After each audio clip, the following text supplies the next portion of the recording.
Hello students, in our previous videos we have covered the various aspects of the human circulatory system, which includes the blood vessels, the function of the heart, what are the various chambers of the heart, what are the various important vessels of the heart, valves of the heart, okay, and how the blood is being pumped through it.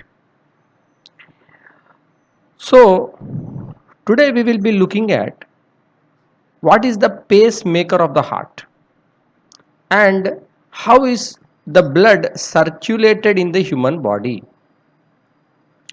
So in a rough diagrammatic representation here we are able to see that the heart is acting as a pump. Okay, we know that heart acts as a pump and circulates the blood throughout the body, but you can see here there are two loops, right? So how this kind of a circulation is taking place, because we know that the heart is into four chambers and the chambers are not allowing the oxygenated and deoxygenated blood to mix. Okay, so we will try to understand how these things are happening. First let us look at what is the pacemaker of the heart. Okay, pace means movement maker, who is responsible for the movement of the heart. So it is the sinoatrial node or SA node. Okay, the sinoatrial node or SA node, it is a modified tissue of the heart itself. Okay, it is not a nerve, it is a modified cardiac tissue which is able to generate impulses.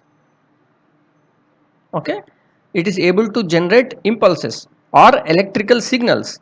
So these electrical signals, they will be transferred to the different parts of the heart, okay, through various fibers. Okay, and this will allow the, that will give the signal for the heart to contract and relax. Therefore it is able to pump. Okay, so who is the pacemaker of the heart? It is the sinoatrial node or SA node. You can see it is located here in the right atrium. In the right atrium. Okay, it is located in the right atrium, just very close to the superior vena cava. Okay, superior vena cava, close to that, where it is entering, in that position it is there. Now the rate of the heartbeat is about 70 to 72 times per minute in a adult human being. Okay, so how it is the heart is able to beat 70 to 72 times average per minute? That is due to the signal that is available from the SA node. Okay, what is the systole and diastole? So when the heart muscle contract, okay, systole is when the heart muscle contract, and diastole is when they are relaxed.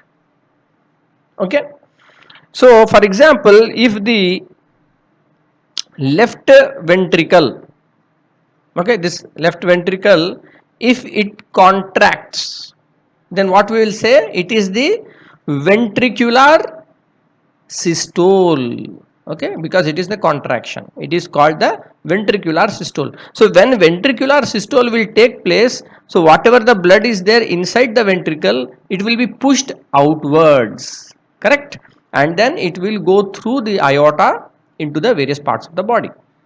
Okay, similarly diastole, okay, diastole means relaxed form. Okay, so if you take the same example, that is the left ventricle, if it is in a ventricular diastole, that is, it is in a relaxed state, that means it is allowing the blood to fill in its chamber. Okay, It is allowing the blood to fill in the chamber from where? From the left atrium. From the left atrium, the blood will come into the left ventricle. Okay, we will see this even further in our next slide.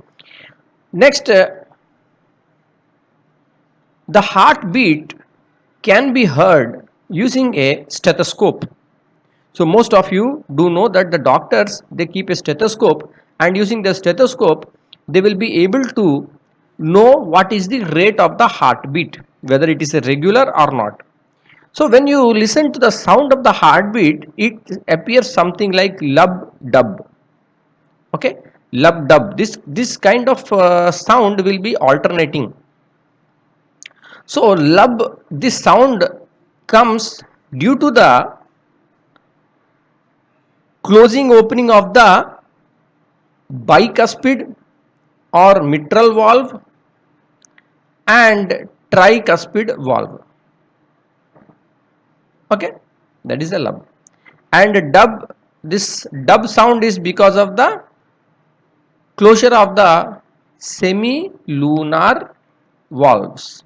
Okay, which are the semilunar valves? The semilunar valves are present in the aorta and in the pulmonary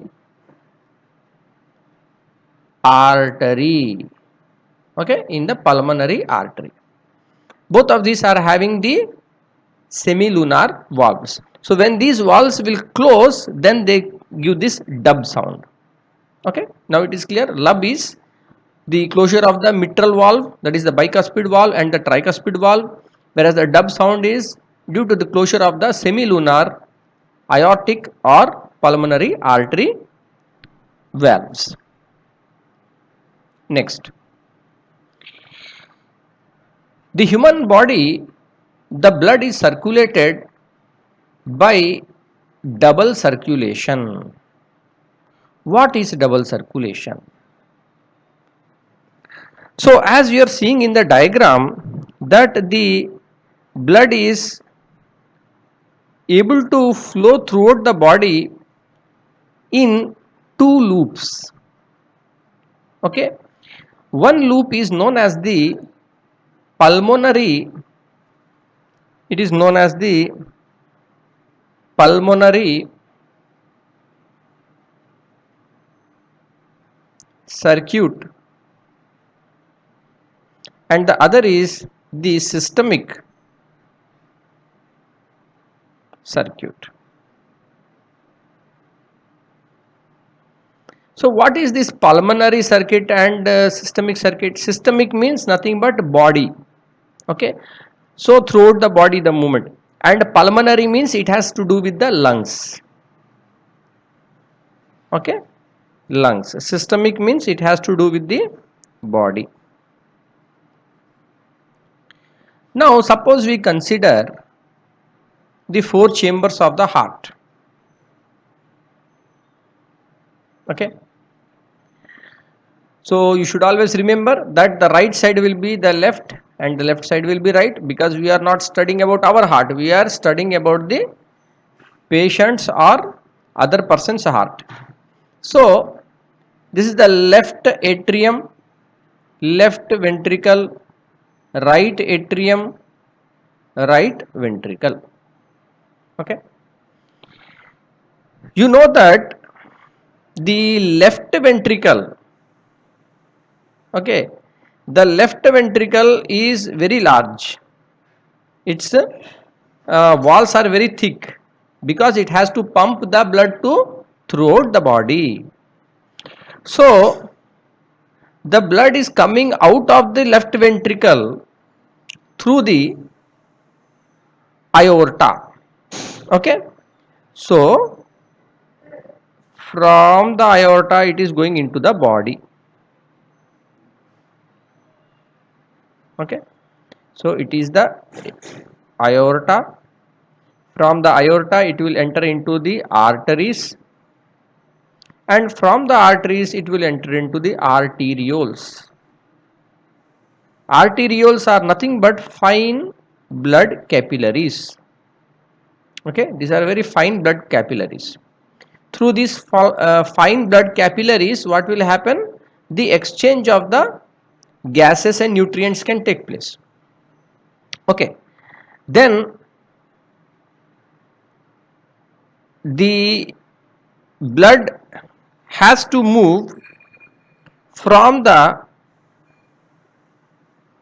body to the right atrium, correct? So which kind of blood has to move from the body to the right atrium? It is the deoxygenated blood, because from the blood, from the body, the oxygen is consumed in the body and carbon dioxide is released. So whatever this form of blood is there in which there is a less oxygen, because it is consumed, we call it as the deoxygenated blood. So this deoxygenated blood has to enter into the right atrium. How it is going to enter?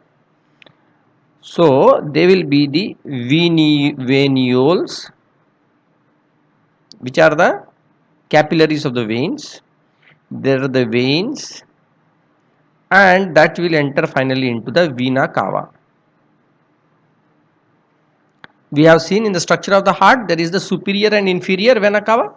So ultimately venules, veins and vena cava. Deoxygenated blood is passing through and entering where? Into the right atrium. Now from the right atrium, you know that it is pumped into the right ventricle. The right ventricle will pump this blood into the lungs. Okay. What kind of blood is going from the right ventricle into the lungs? It is the deoxygenated blood. Correct. Why it is going to the lungs? To get oxygenated. So again in the lungs there are the different this capillary networks. Okay. And the pulmonary artery will be taking the deoxygenated blood from right ventricle to the lungs. Okay. From the lungs, the oxygenated blood will enter into the left atrium. Okay. Who is going to carry it? The pulmonary vein. The pulmonary vein will bring the oxygenated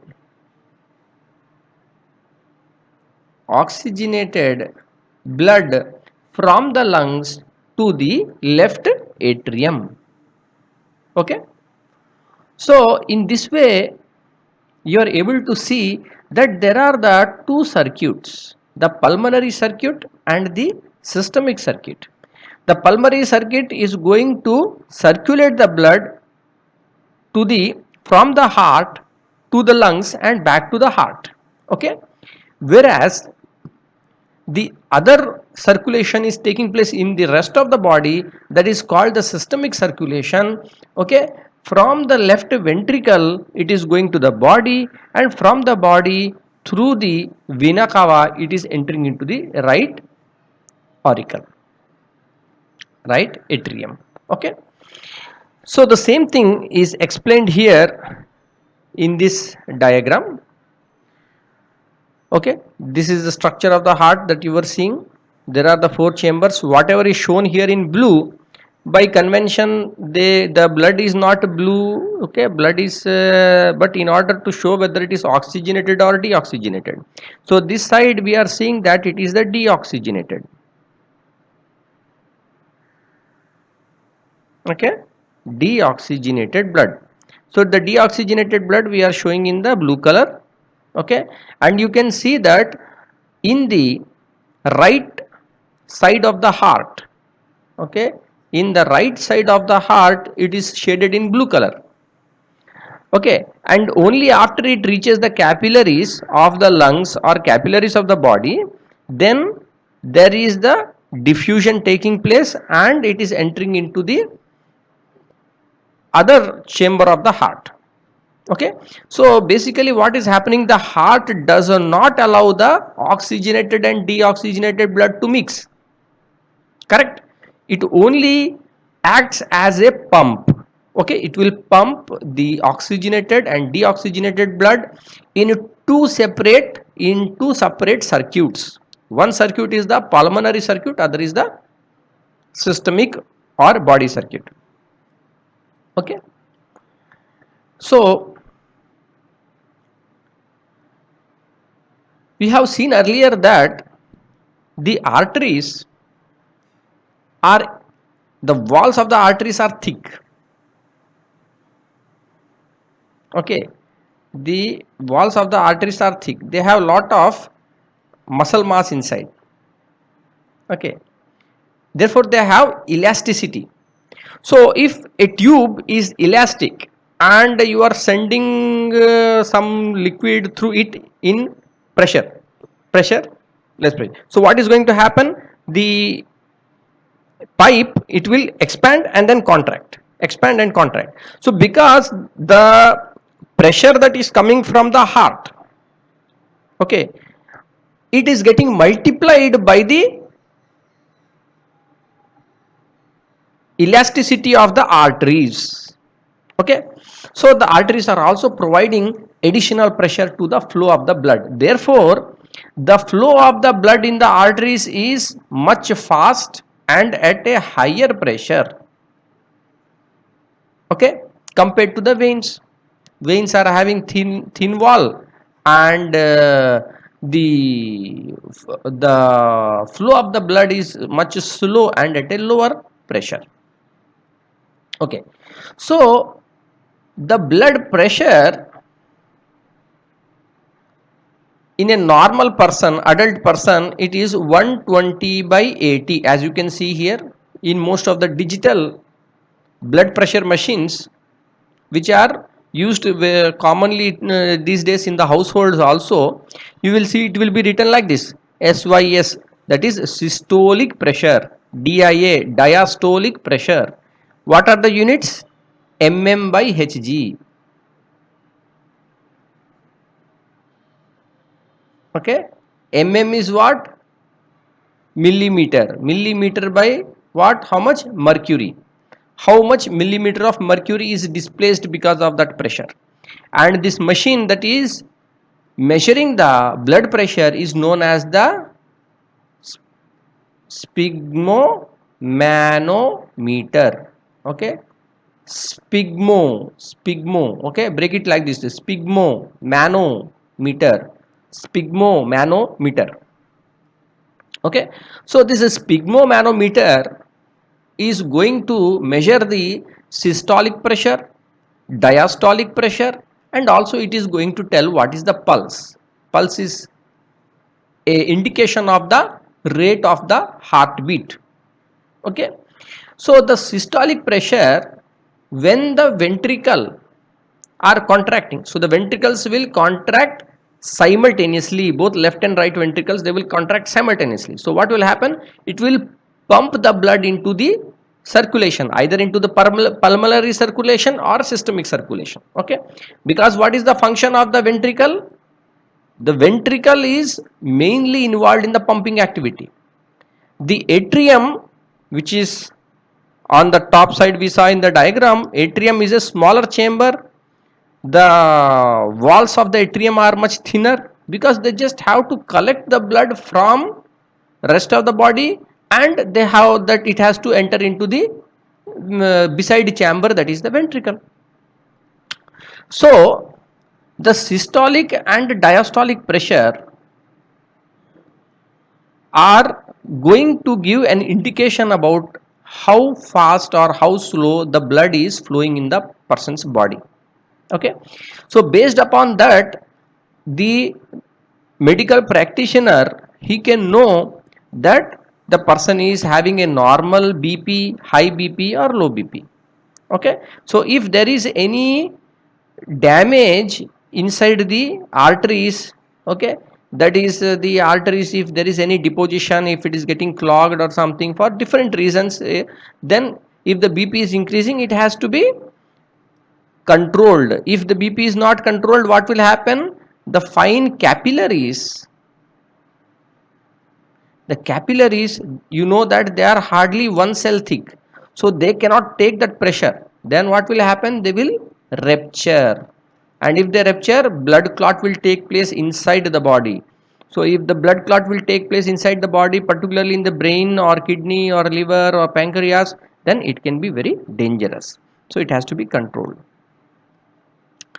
So in our next class, we will cover some more aspects of the circulation of the blood. Thank you.